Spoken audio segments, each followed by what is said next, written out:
जय हिंद। स्वागत है आपका एक बार फिर से। आज का जो टॉपिक है वो है हिस्ट्री पर सिख साम्राज्य के।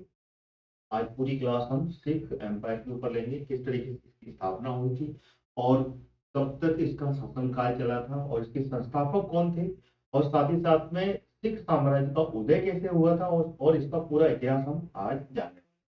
इससे पहले मैं आपको बताना चाहता हूँ कि अगर आप मेरे इस वीडियो को फेसबुक पर देख रहे हैं तो उसको फॉलो कर लीजिएगा, और साथ ही साथ अगर आप मेरे इस वीडियो को यूट्यूब पर देख रहे हैं तो उसको आप सब्सक्राइब कर लीजिएगा ऑल नोटिफिकेशन के साथ में, जिससे कि आप वो सारे इंपॉर्टेंट वीडियोस जो कि लगातार मैं हिस्ट्री, ज्योग्राफी, पॉलिटिकल साइंस या फिर अदर सब्जेक्ट के लेके आ रहा हूँ, वो सारे नोटिफिकेशन आपको मिलते रहेंगे और आप अपने एग्जाम की तैयारी पूरी तरीके से कर पाएंगे। मेरी क्लास लगातार मिल रही है जिससे कि मैं आपको और उससे आप प्रिपरेशन कर पाएंगे। अगर आप सिविल सर्विस की तैयारी कर रहे हैं तो उसका भी कंटेंट आपको मिलेगा। अगर आप पर्टिकुलर सब्जेक्ट की कर रहे हैं तो उसका भी कंटेंट आपको यहाँ पर मिलने वाला है। तो चलिए शुरू करते हैं सिख साम्राज्य के ऊपर पूरी की पूरी ये क्लास। क्लास को अंत तक बिल्कुल देखिएगा। तो चलिए शुरू करते हैं। अगर यहाँ पर आप देख रहे हैं तो ये है सिख साम्राज्य। और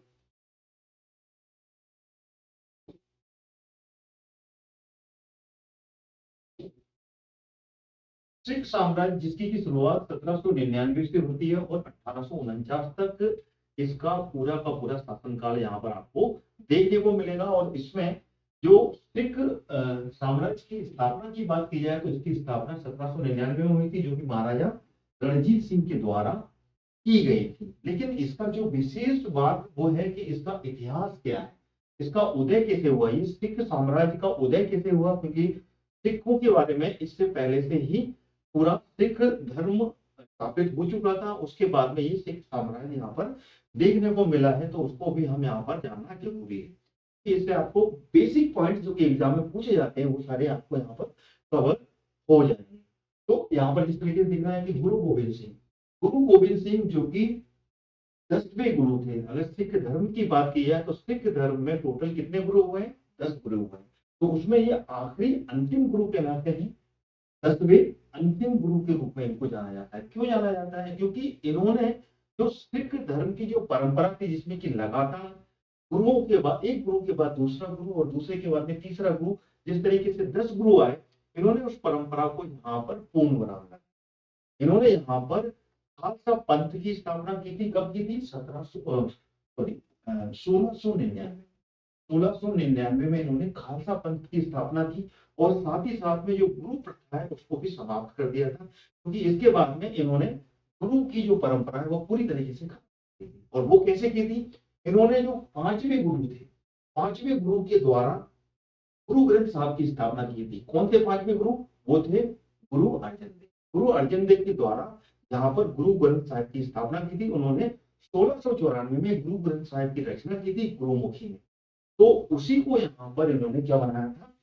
गुरु बना दिया था। यानी कि अब आगे जाकर कोई अगला गुरु नहीं होगा। अब सिर्फ गुरु ग्रंथ साहिब को ही गुरु माना जाएगा और उन्हीं की ही पूजा की जाएगी और उन्हीं को ही आगे जाके फॉलो करना है। ये बात यहाँ पर गुरु गोविंद सिंह ने फाइनल कर दी थी। तो ये अंतिम गुरु इसलिए कहला। इनका जन्म कब हुआ था? ये 1675 में इनका जन्म हुआ था और 1708 में जाकर इनकी मृत्यु हो जाती है। मृत्यु कैसे होती है? वो 7 नवंबर 1708 में गुल खां के द्वारा, इसके द्वारा गुल खां एक पठान था, मुस्लिम था, उसके द्वारा यहाँ पर कटार मार के इनको घायल कर दिया जाता है। और घायल अवस्था में ये काफी दिन तक जीवित रहते हैं, लेकिन आखिरी में जाके इनकी मृत्यु हो जाती है। सन जरूर याद रखिएगा, क्योंकि एग्जाम में ये डेट पूछ ली जाती है कि कब इनकी मृत्यु होती है। ऑब्जेक्टिव में क्वेश्चन बन सकते हैं, जो कि ऑब्जेक्टिव टाइप के एग्जाम होते हैं उसमें जरूर बन सकते हैं, तो इसलिए याद रखिएगा। और नाम गुल खां, ठीक है ना, ये भी कई बार पूछ लिया जाता है किसने हत्या की थी।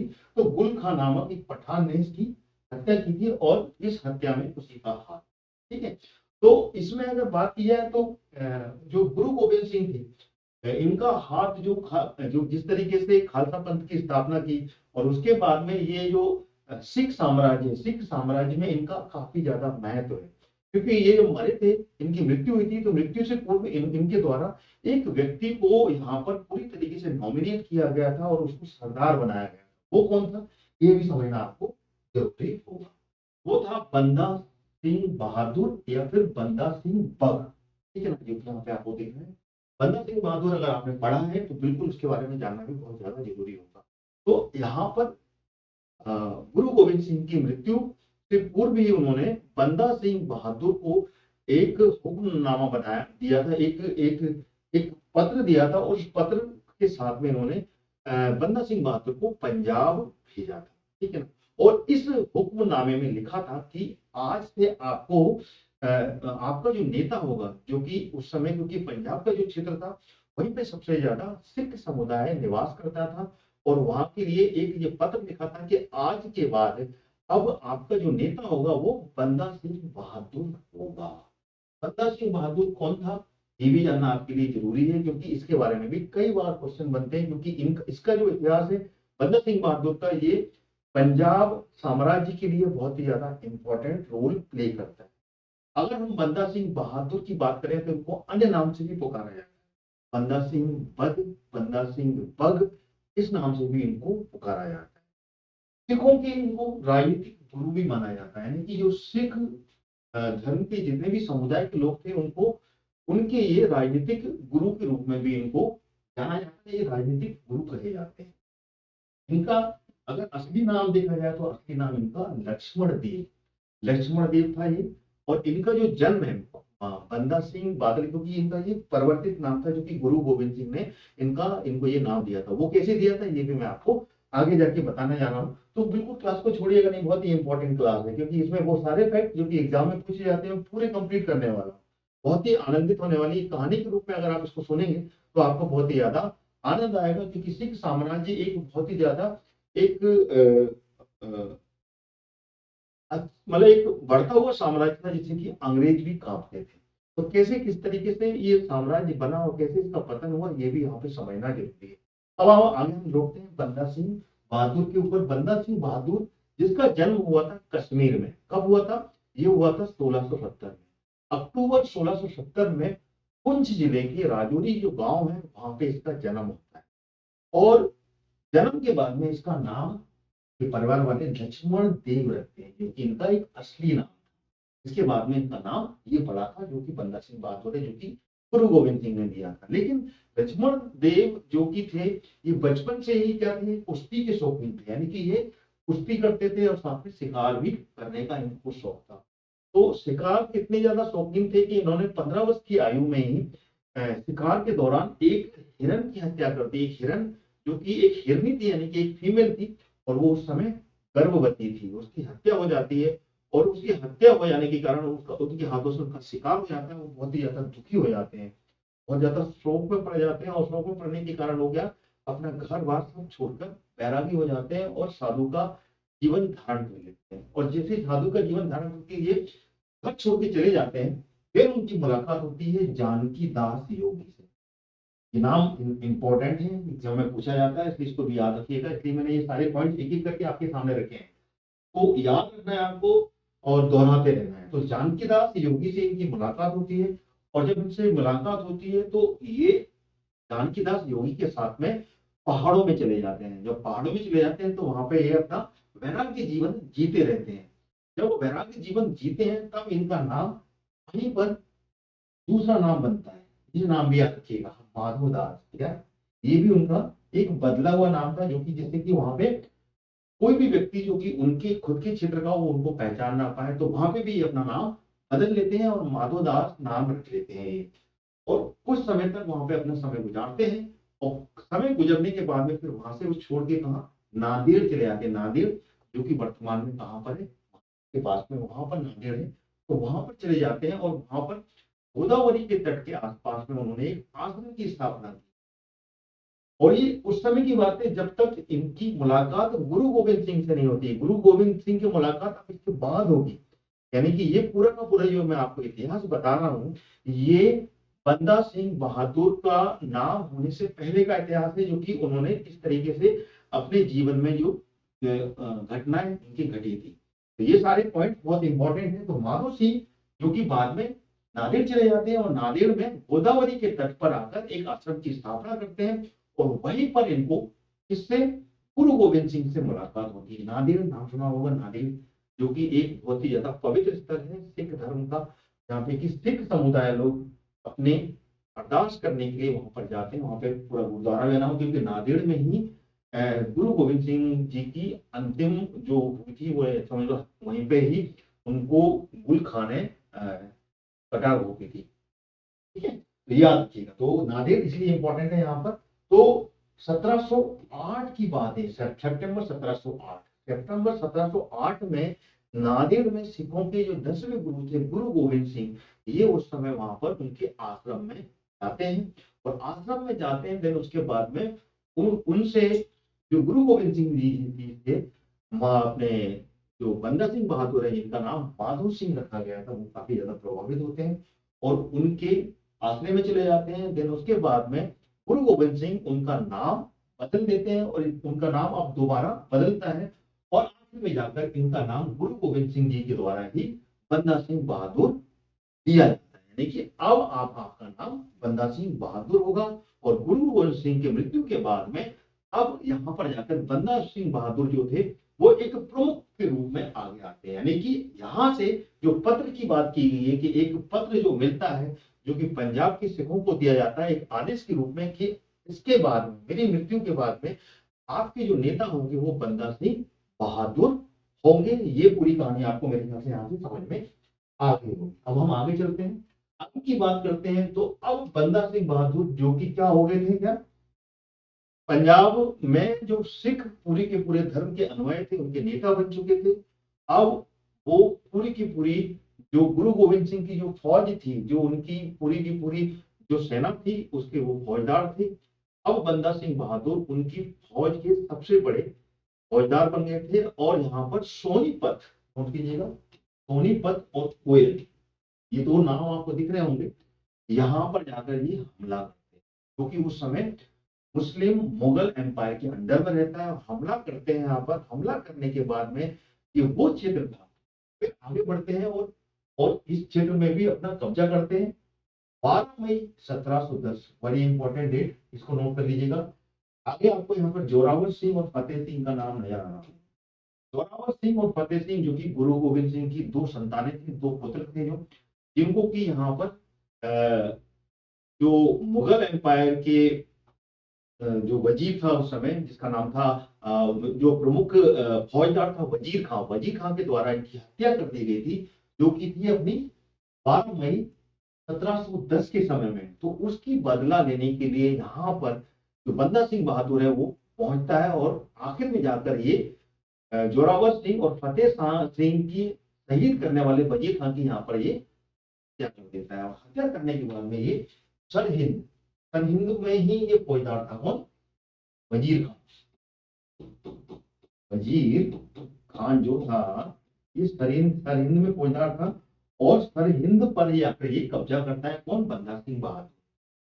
और उसके बाद में ये आगे बढ़ता है और आगे जाके ये क्या करता है, ये पंजाब में सिख राज्य की स्थापना करता है। ठीक है ना। और ये आगे जाके लोहगढ़ लोहगढ़ जो क्षेत्र है उसको अपनी ये राजधानी बनाता है। ठीक है। और उसने गुरु नानक और गुरु गोविंद सिंह के नाम पर संकेत भी चलवाए थे। यानी कि जो एक सिंबॉलिक एक वो थे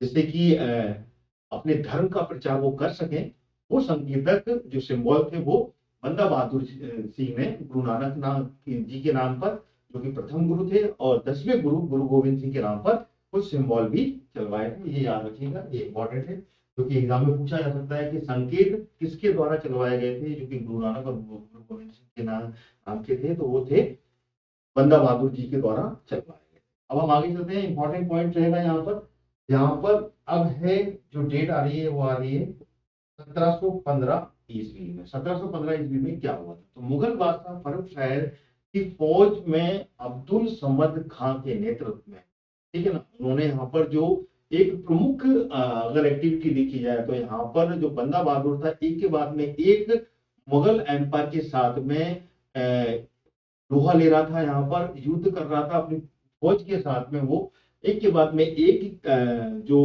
जीत थी वो हासिल करता चला जा रहा था। तो यहाँ पर मुगल बादशाह उस समय कौन था, वो था फर्रुख शाह। तो फर्रुख शाह जो कि एक प्रकार से बहुत ही ज्यादा क्रूर था वो, और वो जितने भी अदर धर्म के जो लोग थे उनको वो कन्वर्ट करने की भी पूरी कोशिश में रहता था। तो यहाँ पे जो सिख धर्म के लोग थे उस पर भी इसी तरीके की पूरे पैंतरे उसने अपनाए थे। तो फर्क शायद जो कि औरंगजेब के बाद औरंगजेब की जो मृत्यु होती है वो 1707 में हो जाती है। 1707 के बाद में फिर उत्तराधिकार का जो युद्ध होता है उसमें बहादुर शाह प्रथम के बाद में जो द्वितीय दूसरा जो दूसरा जो वास्तव बनता है वो फर्रुख शाह बनता है, जो कि 1712 से लेकर 1719 के बीच में रहता। तो ये उसी का पीरियड था जिस समय बंदा बहादुर यहाँ पर अपने सिख साम्राज्य की स्थापना कर चुका था और सिख एम्पायर को आगे बढ़ा रहा था। तो मुगल बादशाह फर्रुख शाह की फौज ने उसकी फौज का एक मुलाजिम था, जो सूबेदार था, वो था अब्दुल समद खां। उसकी नेतृत्व में यहाँ पर इस जो बंदा बहादुर है उसको घेर लिया जाता है। कहां पर? गुरदासपुर जिले में। कहां पर? गुरदासपुर जिले में घेर लिया जाता है। गुरदासपुर के पास का ये क्षेत्र था धारीवाल का क्षेत्र। वहां पर गुरुदास नंगल गांव में ये काफी समय तक घिरे रहे। कौन? बंदा बहादुर। जब वो घिरे रहे तो अब इतने समय तक उनके पास में कोई रसद थी नहीं, खाने पीने की समस्या हो गई थी। तो यहाँ पे खाने पीने की जो सामग्री के अभाव के कारण इन्होंने 7 दिसंबर 2015 को 7 दिसंबर 2015 को यहाँ पर ये आत्मसमर्पण कर देते हैं। फर्रुख शाह के जो जो फौजदार था अब्दुल समद खां, उसके सामने ये आत्मसमर्पण कर देता है। देन उसके बाद में फरवरी 1716 को फरवरी 1716 को फरवरी का डेट है 1716 में यहाँ से इसको कहां पर इनके साथ में जो अन्य सिख सैनिक थे, जो फौजदार थे, जो कि इनके साथ में युद्ध लड़ रहे थे, उन सभी सिखों को बंदा बहादुर के साथ में दिल्ली लाया। तो जब दिल्ली लाया जाता है तो दिल्ली में जाकर यहाँ पर, ठीक है ना, यहाँ पर 5 मार्च से लेके 13 मार्च तक रोजाना यहाँ पर 100, यानी कि टोटल अगर सिखों की बात की जाए तो टोटल सिख लगभग 800 के आसपास, अगर एग्जैक्ट देखा जाए तो 794 सिखों को ये साथ में लेके आते हैं बंदा बहादुर के साथ में। और उसमें से 5 मार्च से लेके 13 मार्च के बीच में रोजाना 100 सिखों को यहाँ पर कन्वर्जन करने, यानी कि वो धर्म के बारे में कन्वर्ट करने की बात करते हैं, वो कन्वर्ट नहीं होते हैं और उनको लगातार यहाँ पर फांसी दी जाती है। यानी कि हर रोज 100 सिखों को यहाँ पर फांसी दी गई।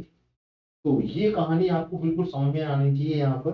तो ये जो बात हुई थी, तो ये तो शो की। उसके बाद में अगर बात की जाए बंदा बहादुर, जिसका की इतिहास यहाँ पर देखने को मिलता है, उसकी मृत्यु कैसी हुई, उसको फांसी कब मिली, ये 16 जून, क्योंकि इसको कैद में कर लिया था फर्रुख शाह ने, तो 16 जून 1716 को फर्रुख शाह के आदेश पर बंदा सिंह और उनके जो मुख्य सेनाधिकारी, ठीक है ना, उनके शरीर के यहाँ पर टुकड़े टुकड़े कर दिया गया था। यानी कि पूरा एक एक करके सारे शरीर को अलग अलग कर दिया गया था। इस तरीके से उनको मौत की सजा दी गई थी बंदा बहादुर को, जो कि अपने धर्म के लिए, सिख धर्म के लिए पूरी तरीके से समर्पित थे और सिख धर्म से बिल्कुल टच से बस नहीं हुए थे। ये उनकी कहानी यहाँ पर आपको देखने को मिलती है। तो बंदा बहादुर की कहानी यहाँ तक हो गई है। अगली क्लास में हम इससे आगे बढ़ेंगे कि इसके आगे क्या क्या होता है। ठीक है, तो जो लेक्चर है वो आपको कैसा लगा ये आप मुझे कमेंट्स करके बताइएगा। साथ ही साथ में मेरे इस वीडियो को आगे भी आप शेयर कर दीजिएगा और साथ में लाइक करना नहीं भूलिएगा। Thank you so much.